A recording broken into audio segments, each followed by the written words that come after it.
So I think we can start already. So the room is getting full, half full, not half empty.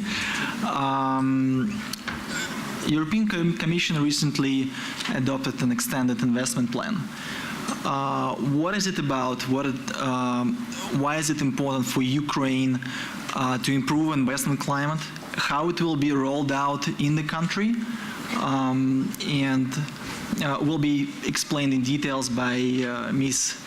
Katarina Mathernova, the DDG of European Commission, with kind support of Fulvio Capurso. I'll give you the word. Thank you very much, and thanks for getting this opportunity in the afternoon of the very interesting morning conference to talk a little bit about the external investment plan. There are actually a couple slides. I will maybe the first two or three, and then Fulvio will take you through the rest.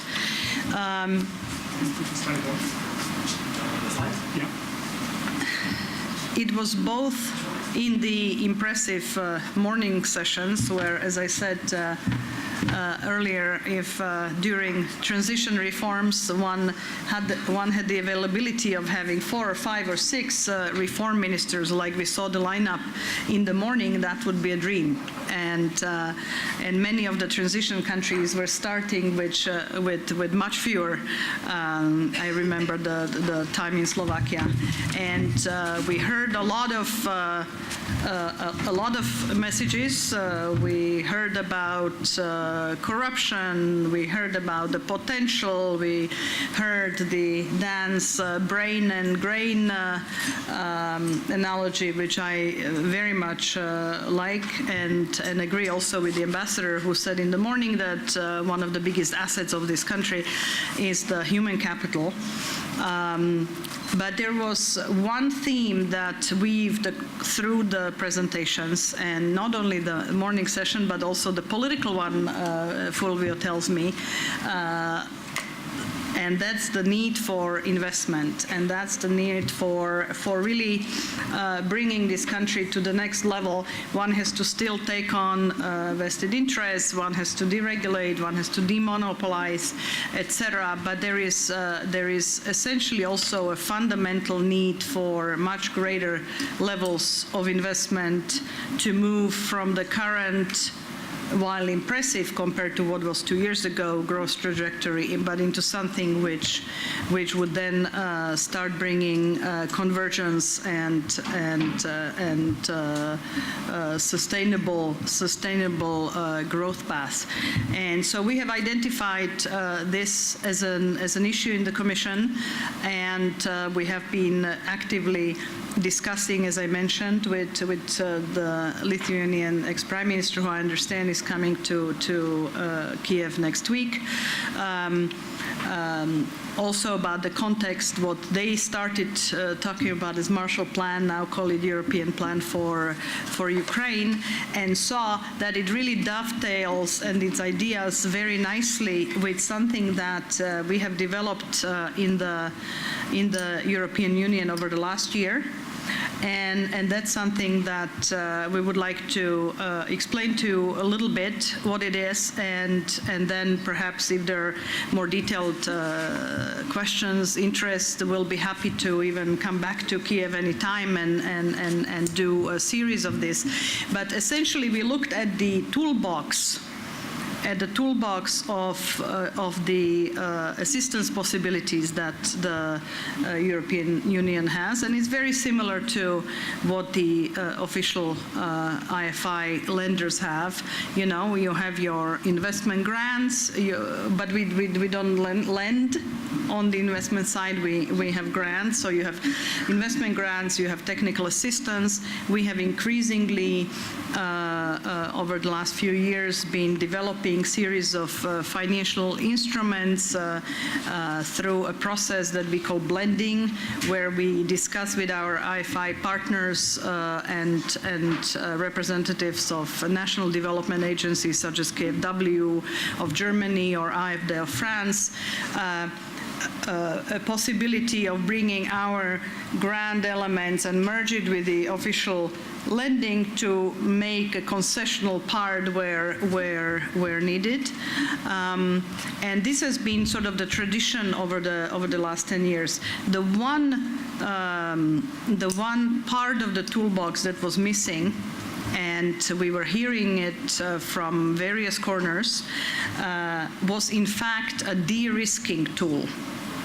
A tool that would be provided to either a project or directly private sector entity, and would bring private sector resources into the development assistance. I'm not calling what we do in Ukraine as development assistance, but what we have designed, the external investment plan, is for what we call the European neighborhood, which is the 6 countries of the East, the Caucasus, Ukraine, Belarus, Moldova, and the southern neighborhood, which this is a very Eurocentric view of geography. The southern neighborhood is essentially North Africa and the Middle East in our parlance, but the external investment plan applies to the neighborhood, East, South, and Africa, Sub-Saharan Africa as such. So essentially, it's based on the premise that there is such need for investments worldwide that you cannot really only depend on official lenders. You really need to bring in the private sector, because of the lending capacity of the institutions, but also because of the borrowing capacity of partner countries, and that is why we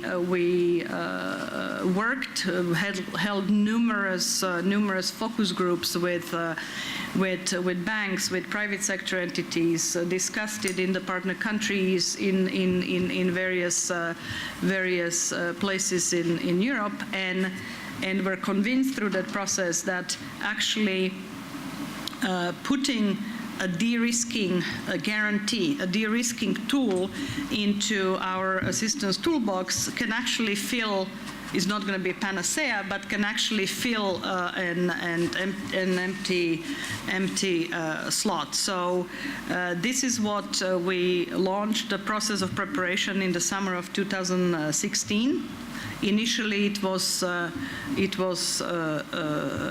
branded also as a Juncker plan for the external world, which got then rebranded into the European investment plan. As you can see, unlike the US that likes to brand things after individuals, Europe shies away from it ultimately, and it was fashioned on what is referred to as the Juncker plan for inside the EU, which is also a guarantee facility for crowding in private investments internally inside the EU 28.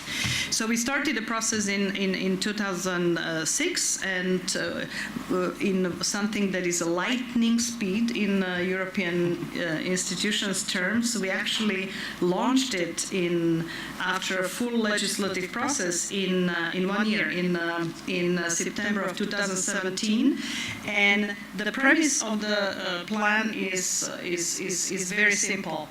Of this new element that I'm talking about, we work with our partners, national and international financial institutions. Francis is here, and I'm happy to say that EBRD is the most active among, at least for our geography, for the neighborhood, among the IFIs. We have seen a huge number of proposals. What we have done is do a call for proposals under what we call investment windows, and we launched the first 3 and had, in fact, a bigger success so far than we expected. We got over 30 proposals that under the windows, and we will get, you don't need to remember any of it because I'm sure it's in the later parts of the slide. Just we selected 5 areas: energy efficiency, micro and small, medium-sized enterprises, digital transformation, sustainable cities and sustainable agriculture, smart cities and sustainable agriculture. And 3 of those have already been launched, and we've received the proposals and now evaluating them. And the idea is that we will be providing an unconditional guarantee that will go via the IFIs. We are not directly interacting with the private sector. The worst thing that can happen to the private sector is to directly interact with, bureaucratic institutions. So, not that IFIs are not bureaucratic institutions, but this bureaucratic institution. So we will work via our international and national partners, and they will work with the private sector either in a project finance context, where the guarantee goes to the project itself and everybody who carries risk in a project context, project finance context, or they would pass it on to a private sector that is involved and with huge interest to obviously support the development of indigenous private sector in our partner countries. Hence, for example, the NSME window, the energy efficiency window, etc., where you would be pushing the concessional element down to the private sector. So that's the idea. Fulvio will walk you through it. But what I want to do is show you 2 slides because, and this is where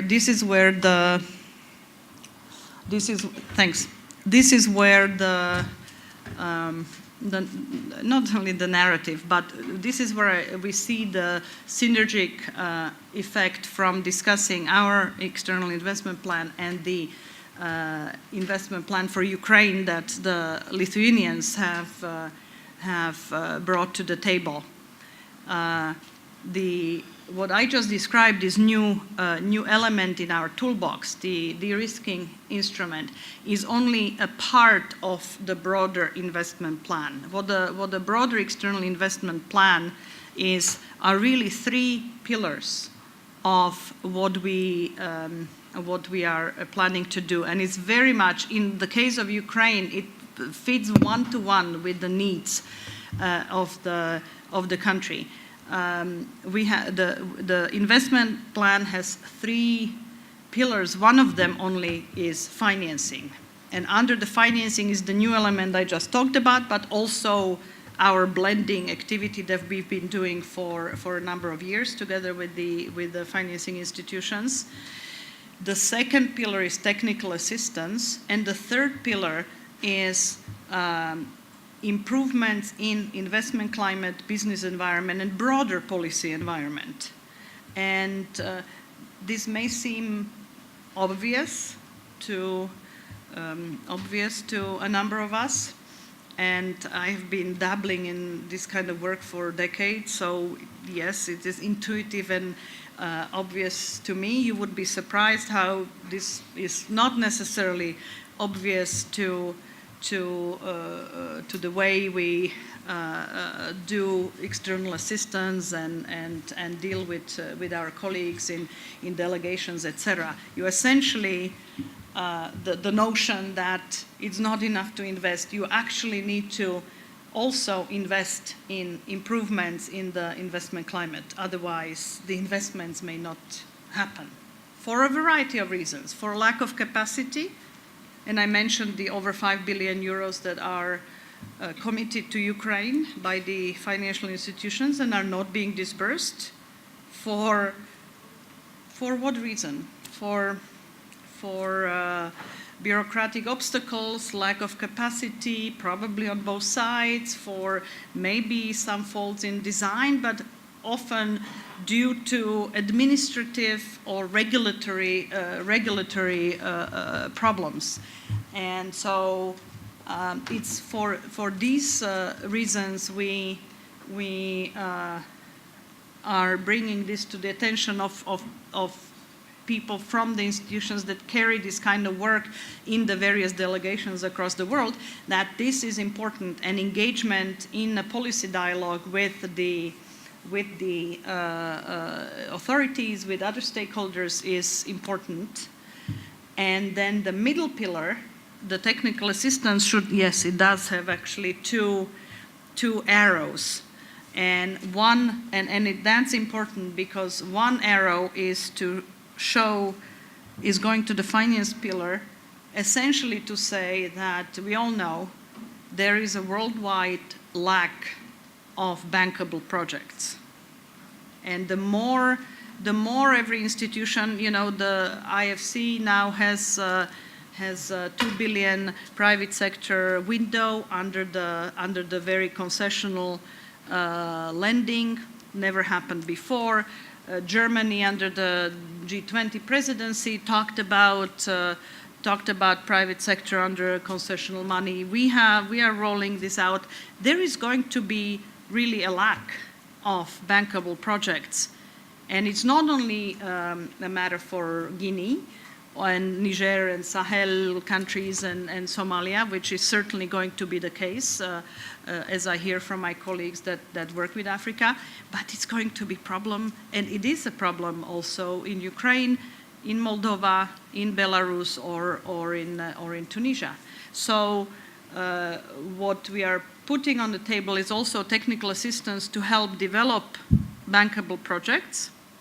And equally, we have structured, and Fulvio is managing something called the Structural Reform Facility. So we put aside some resources to contract with our IFI partners and do sort of specific policy interventions. EBRD is asked to actually scan investment climate in the East and do essentially a handbook for our delegations to help prioritize what are the reforms that we will be pushing together or prodding and nudging authorities for. We are engaging with the World Bank to look at specifically non-banking financial sector and what are the types of institutions that and projects that need to develop on that side and help the authorities. We are engaging with the IMF to look at issues of fiscal space for our assistance, etc. So just wanted to flash this slide to put this de-risking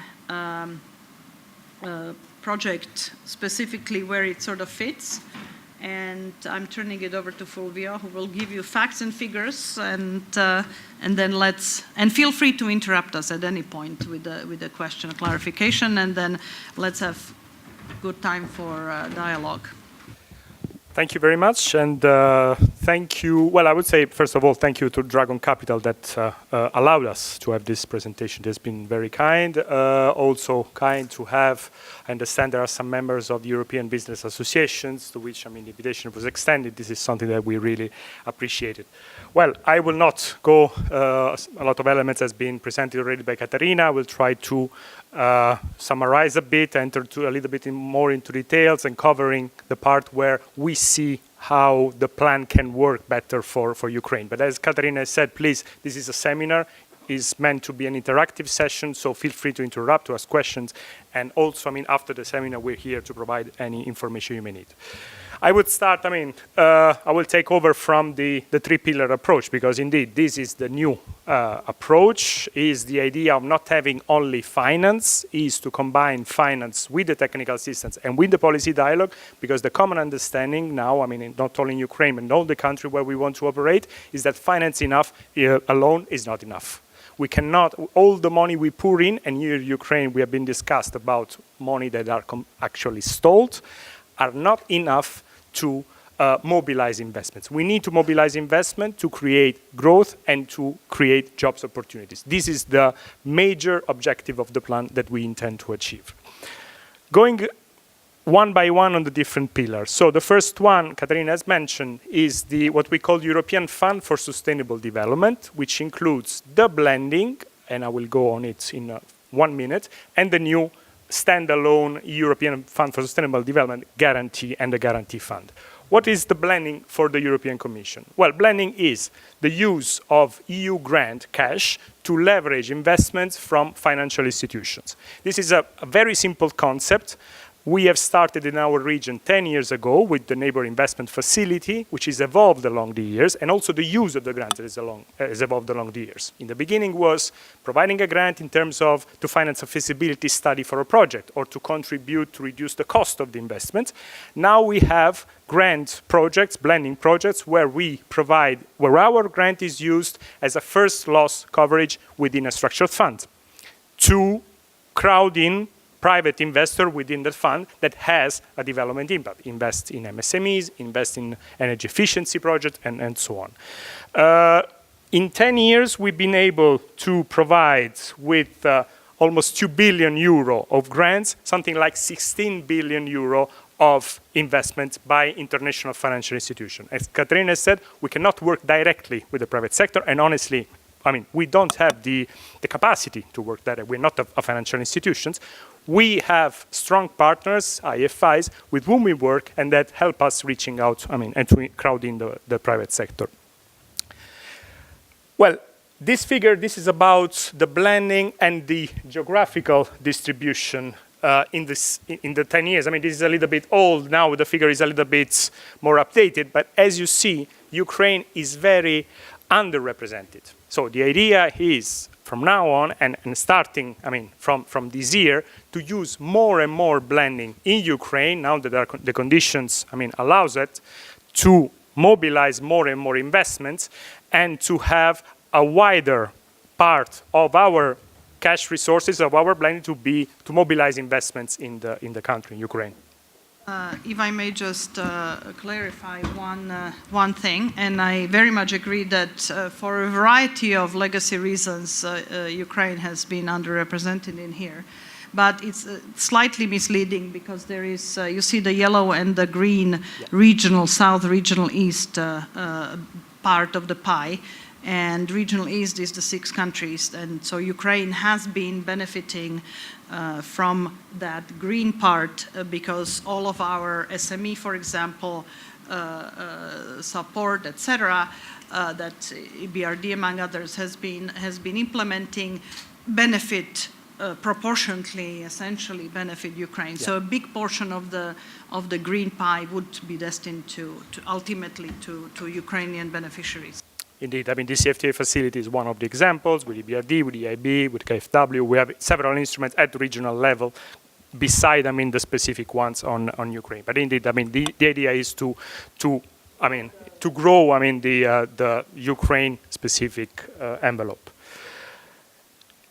And here is the new tool, the new guarantee. This is a standalone guarantee. I want to be clear on this because under the blending, we are providing already guarantees within projects that are project by projects. We transfer the guarantee amount and it's managed. Our grant is managed directly by the IFIs and is used as a guarantee.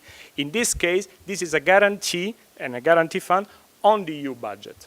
And it benefits from the AAA rating of the EU, and so is a powerful instrument to scale up, the mobilization of private investments and to go a little bit further in terms of addressing innovative solutions, innovative projects, more risky operations to mitigate the risk of a project, of a country, I would say, or of a specific operation.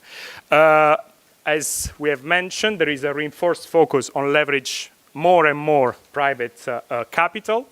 The key feature of the guarantee are that it is an unconditional guarantee, irrevocable on first demand, can be a guarantee that would be used as a partial first loss or pari passu, can cover debt, can cover equity, shall be provided by international financial institutions that submit to us a portfolio of projects covering then several countries, several regions, or single projects, where they ask, the EU to back these investments by providing a guarantee, by allocating part of the guarantee.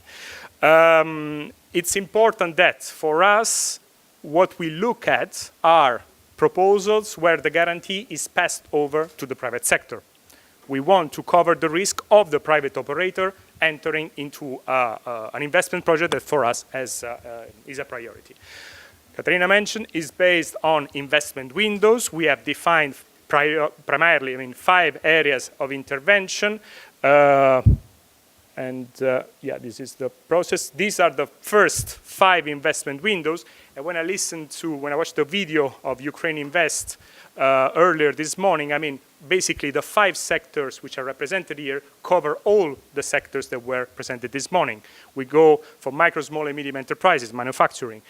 We talk about agriculture, digital for development, but also innovation, sustainable energy, and connectivity. So we try to have quite a wide range of sectors to be covered, because these are, first of all, priority sectors for us, priority sectors for the countries where we work, for our partner countries, and we think that these are the sectors where investment can have a bigger impact in terms of jobs and economic growth.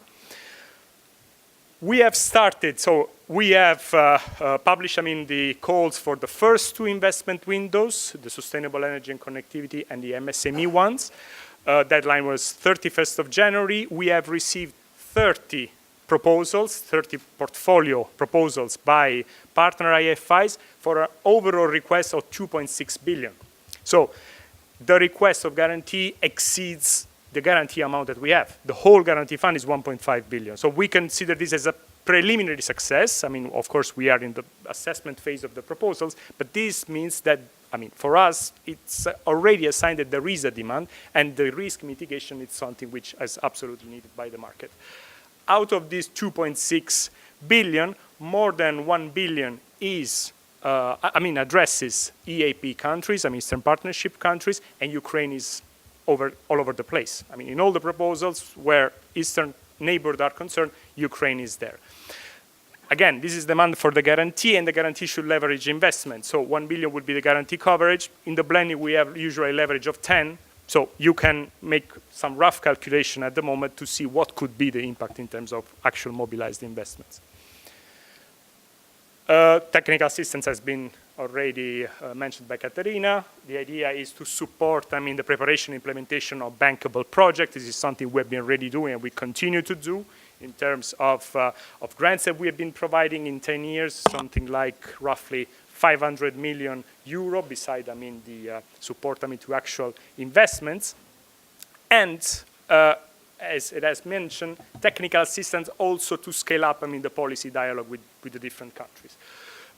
In this sense, the structural reform facility, the idea of a structural reform facility is, first, to jointly identify with the different partner countries, the 6 Eastern neighbor partner countries, which are the key economic reforms to benefit of the expertise and the presence on the ground of the IFIs. Our partner IFIs, they're not only lenders, they're not only financial service providers, they have their own, policy dialogue with government. We have been trying, we are working to align this dialogue as much as possible and to profit, for the expertise of the IFIs in the ground. This will allow us to draft, to prioritize the investment reform, the key reforms that should be addressed, and support the national authorities in drafting and implementing these identified reforms. Structural reform facility, we are in a pilot phase. We have, so far, we are negotiating 3 contracts, one with EBRD about the business environment and investment climate related reforms, one with the World Bank about capital market development and financial infrastructure, which means basically also diversification of sources of finance, especially for SMEs, and with the IMF in terms of public finance management. So how we see, the plan fitting the needs of Ukraine that has been discussed this morning. So key economic reform, privatization, collateral registry, land reform, anti-corruption, everything has been said probably this morning. Again, has been mentioned, the fact that there are money are already here. There are IFIs that have projects that are stuck and funds that are blocked. Additional to that, there is the need of mobilizing domestic and foreign capital. Well, we think of addressing each one of these issues by what is our bilateral assistance provided on the field, on the ground, by our colleagues in delegation, by the support group from Ukraine. We have an envelope of 200 million only for 2018. The structural reform facility I just mentioned, as far as key economic reforms are concerned. The joint dialogue with the government in order to find a solution to unlock the funds that are, and with the IFIs, of course, that are at the moment stalled. And then the financial instruments provided by the plan, so both the blending and the guarantee to mobilize investments. I will stop here. These are the references for getting information or additional question or having, and proposing, your investment idea. Again, you have some brochures here. This is one of the events, is the first public event where we present, the external investment plan in Ukraine. It will be followed up by other events. We're here to take your questions now, and we will be here also, in the future if you have any other point to raise. Thanks. Please. Yeah. My name is Dan. Hello. My name is Dan, and I'm leading a startup private equity fund. So is private equity funds in Ukraine eligible for financing with this instrument? So, for example, would you be an LP investor in a private equity fund, or would you be together with the EBRD? So how does it practically work? So first question, can you be an LP investor in a private equity fund? If yes, the IFIs can. Okay, so then you can be only on top of EBRD and on their decision, or should we just apply through EBRD? No, how does it work? The application to us comes from the IFIs. Sorry, the application to us comes from the IFIs. So we would provide the guarantee through KfW or EBRD in this case, and they can then provide the guarantee element.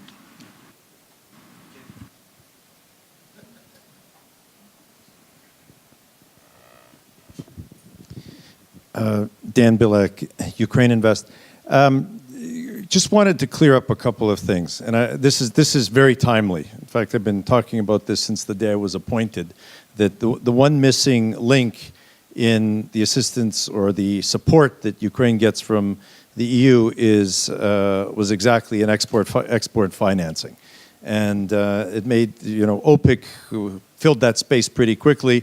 And I'm glad to see that the EU is, as I understand it, doing the same thing.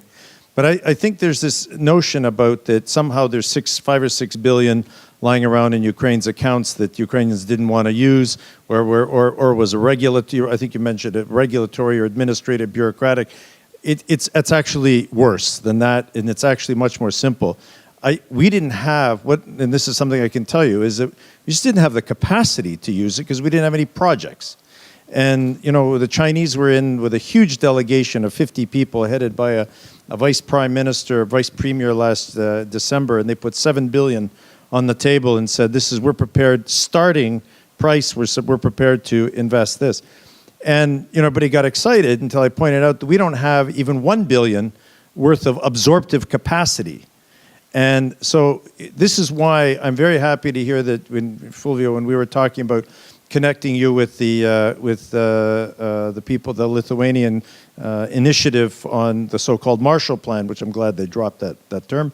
But this was not about assistance to Ukraine. We don't need assistance. We need investment. And in order to have investment, we need projects. In order to have projects, what a project is not, what Ukrainians generally talk about as projects, which is an idea. Because any goal without an action plan is nothing more than a wish. And we have lots of wishes. But a project is something that's got a feasibility study, it's costed, you know what the economic impact's going to be, and it's bankable. You can take it to Francis and his colleagues, and they say, okay, we get this. We know how to fund this.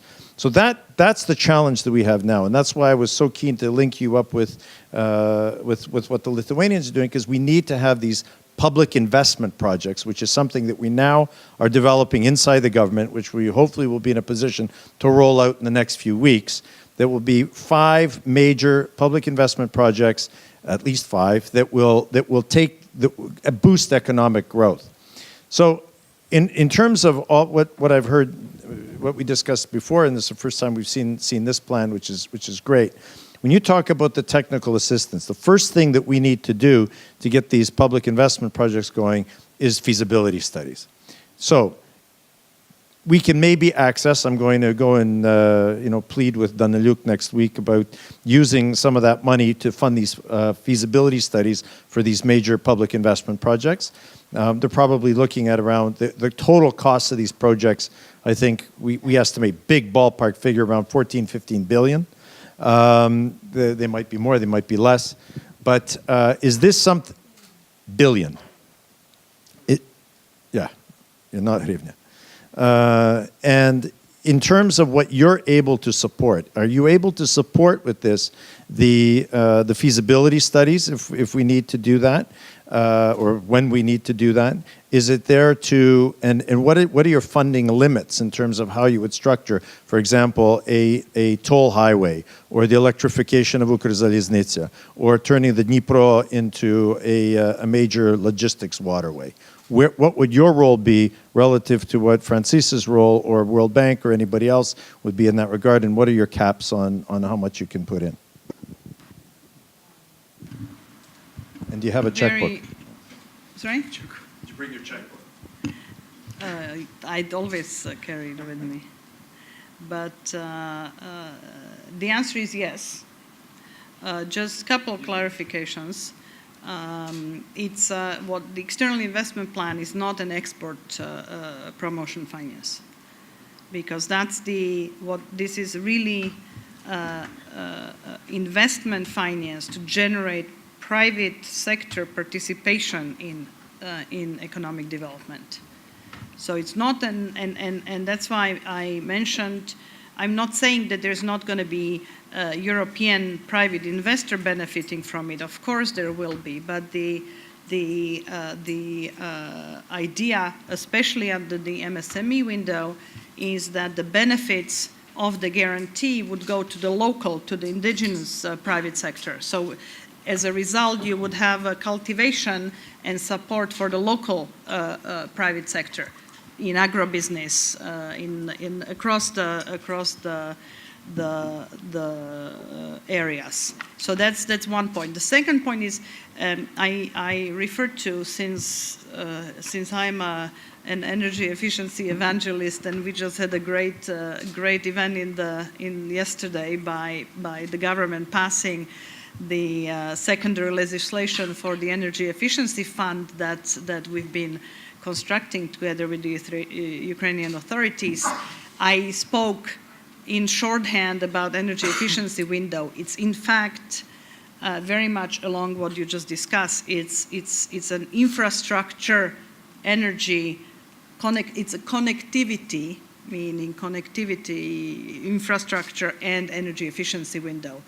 And the reason why we insisted on this, we had a little bit divergent views with our colleagues working on Africa, that wanted to limit it to in some ways. It was very much the plea from colleagues working on Ukraine, Georgia, Moldova, the Caucasus in general, to include connectivity, meaning transport infrastructure, energy infrastructure, etc., for precisely the reasons you mentioned. So yes, public infrastructure is eligible.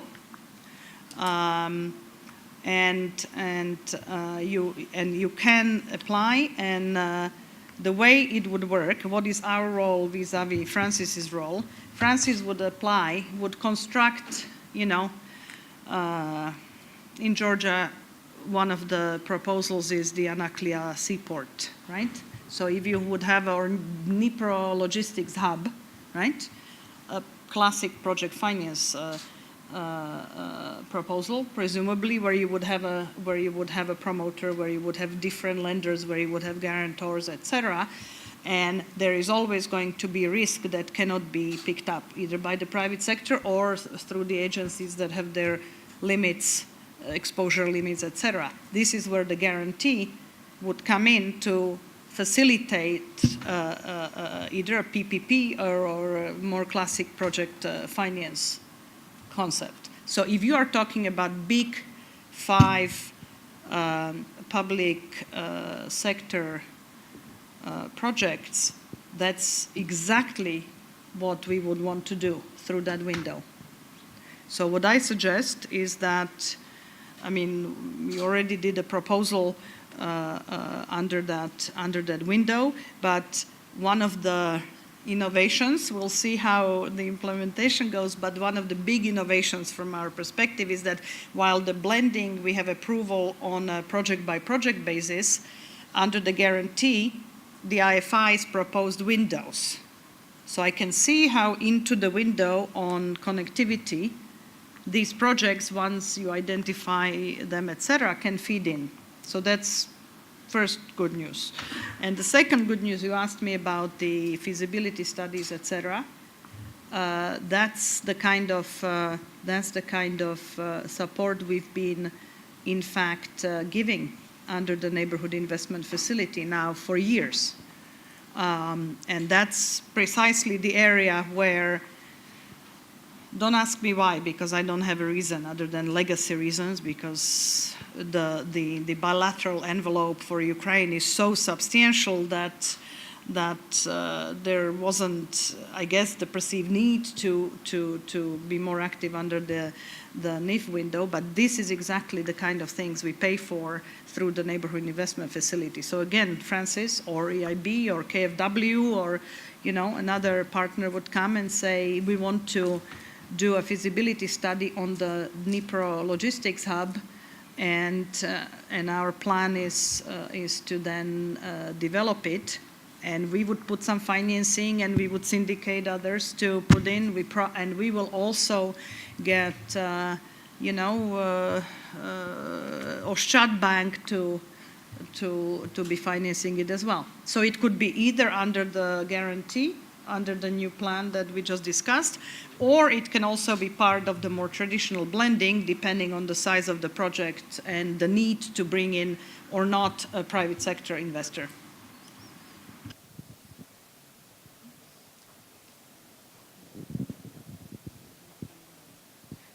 Thank you very much. My name is Gamze Alpar. I work for an equities fund, and we've been following Ukraine over the years.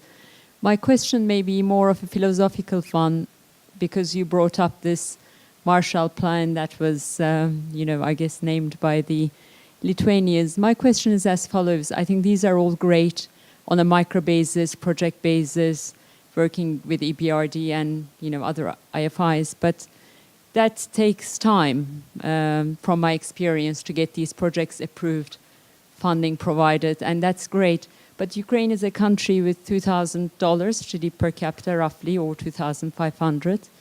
And, today a country like Estonia with 2 million people will have $5 billion given to it to spend on infrastructure and various projects. So my question is there more urgency to do a Marshall Plan, I would say, because Marshall Plan, I guess, was $13 billion at the time, 1948, and it had, it was a high impact investment. I mean, I'm just wondering where politically, geopolitically, where Ukraine stands today. A lot has been done, and I think EU has been fantastic in these reform processes, but is there more need for a more high impact sort of funding? I'm not asking a question, just to take your point. Francis Malish from the BRD, we were talking about these things. The problem with the Marshall Plan, the reason it was a success in Western Europe in 1948 is absorption capacity. We don't have absorption capacity. I was just yesterday meeting a client in the public sector, and it took them years to get to work with our procurement standards. And then guess what? We saved 100 million out of a 400 million budget, just because we had modern procurement standards that enabled actually the cash that was planned for the project to go into the project and not elsewhere, right? But that's one step at a time. And so I don't think we could pour 10 billion or 15 billion a year into Ukraine. We could if there was absorption capacity, right? We, I mean, not we, BRD, but we, all of us together. But right now, that's not what you have. And that's one of the reasons why, I mean, when Dan says we don't need assistance, it's true, the country doesn't need assistance, but it does need capability building. And I think that's one of the lessons of what we have in this country. We've actually moved at EBRD, together with the EU, we've developed this concept of these reform support teams in government, which are different from the consultants that you normally see, that are coming, producing a nice report, and then going home. You know, here we are actually hiring people into the government with EU money, that are paid as civil servants are expected to be paid in Ukraine, not at the higher price of consultants coming from the West. And that is to build a capacity. The idea is that over time these guys are going to, and girls are brilliant, and they're going to migrate into the administration. And that's how you build then the kind of people that you need to have project implementation. And then you can start pouring in the much bigger amounts of money. Yeah, I couldn't have said it better. And let's just repeat. There is over 5 billion that's not being used. For that reason. For this very reason. Hello, my name is Alexander Landi. I'm chairman of board of Eurochem Group AG, which is one of the largest fertilizer companies in the world. We have been in Ukraine many years, 15 years, and we invest $20 million in distribution business, but also production. We are producing high-tech fertilizers here, which we export to Hungary and Moldova. So we would like to invest 40 million more, but currently we would like to have an umbrella from somebody. Would EFSD be interested to talk to us about that?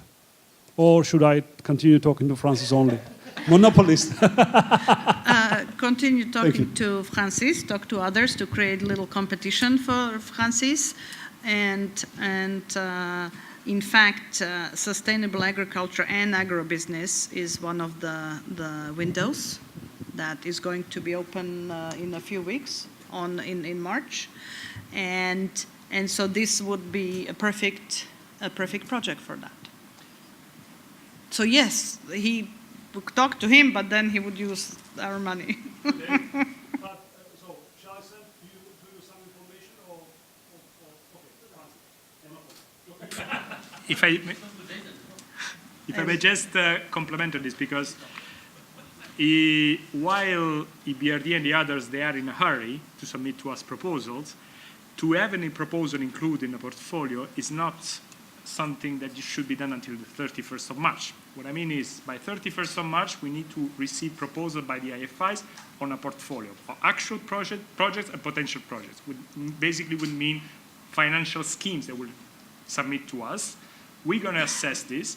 Once approved, and once we sign a guarantee agreement, they have 4 years to sign projects that within that portfolio would be covered by our guarantees. So this is also a way. It's a rolling basis. Yes. And also to speed up the process. Because once we have an agreement, EBRD, EIB, and the others, they do not need to pass again to us to have each operation approved in terms of guarantee.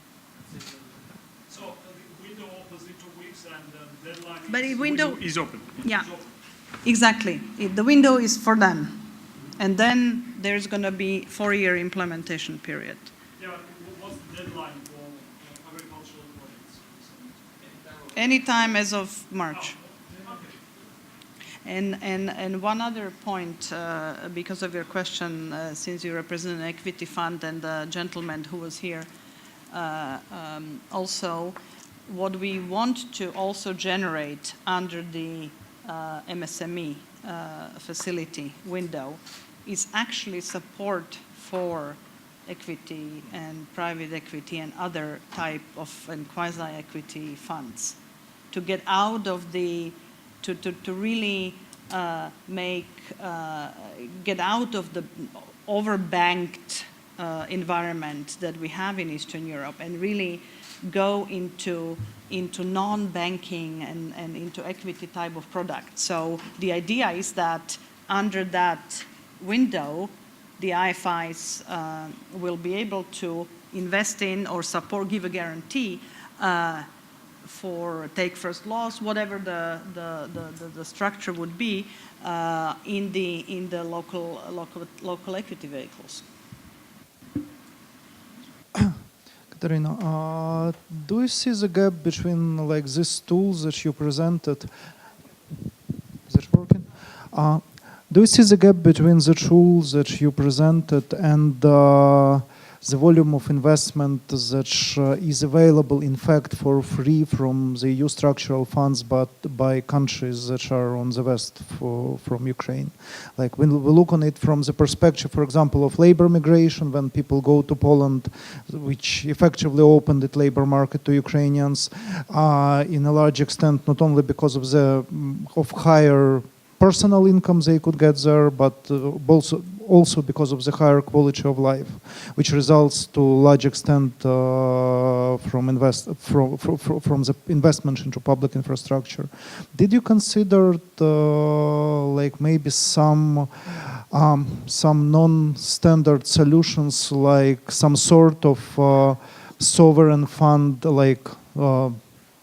like Norwegian fund, for example, that could finance into some on an equity basis, like that could be a co-owner of some critical parts of the Ukrainian infrastructure, like for example gas transit system, or for example Ukrainian railways, that could also improve the corporate governance at that state-owned enterprises, because the European Union will take part in governing these companies via its co-ownership via this fund. Thank you.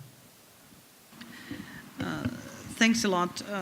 I mean, let me separate the two issues. One is that, is this a comparable magnitude for Ukraine to the structural funds? No, it's not. Very, very bluntly, and I spent 6 years in the structural funds, and the largesse that we have in the European Union is not paralleled by anything on the outside. But if you ask me, and I think that Fulvio from the old member states, me from the new member states, are two wonderful examples of countries where the funds have not done only good. There are, you know, you mentioned Poland, where it's doing a hell of a lot of good. I can name you a lot of other examples, but it's not, the story is somewhat mixed. And reading this morning reports about, I'm sure you heard about the murder of Slovak investigative journalists, and one of the hot leads is Italian mafia in Eastern Slovakia abusing the structural funds. You know, I'm not sure. So, is the magnitude comparable? No. That's one. But I think that the support of the European Union to Ukraine is substantial, has been immediate, has been robust, both financially and in terms of reform push and support and technical assistance. And frankly, it's unparalleled to the support we have done for anybody outside of the EU. For example, Ukraine is the only country outside of the EU that has a specialized task force created for it, the support group for Ukraine.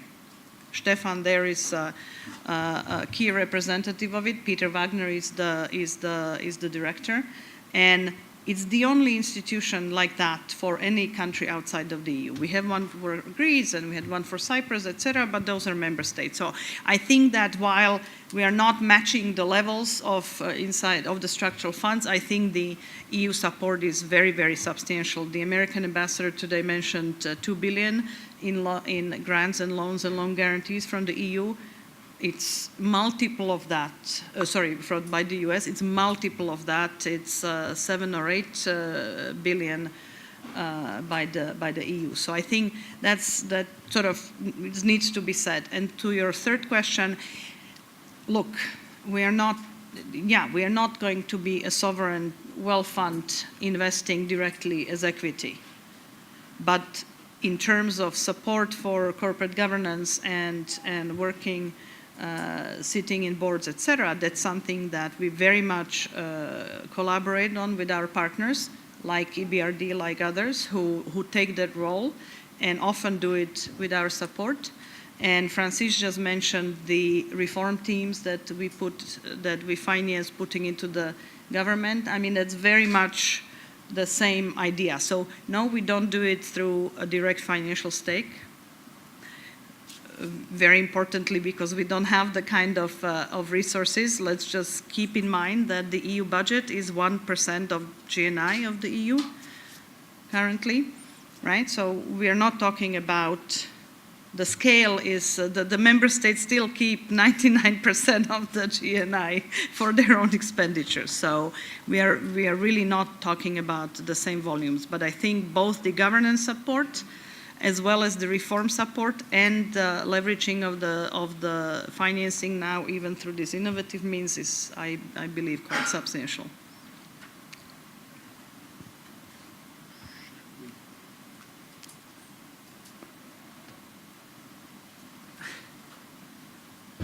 Done.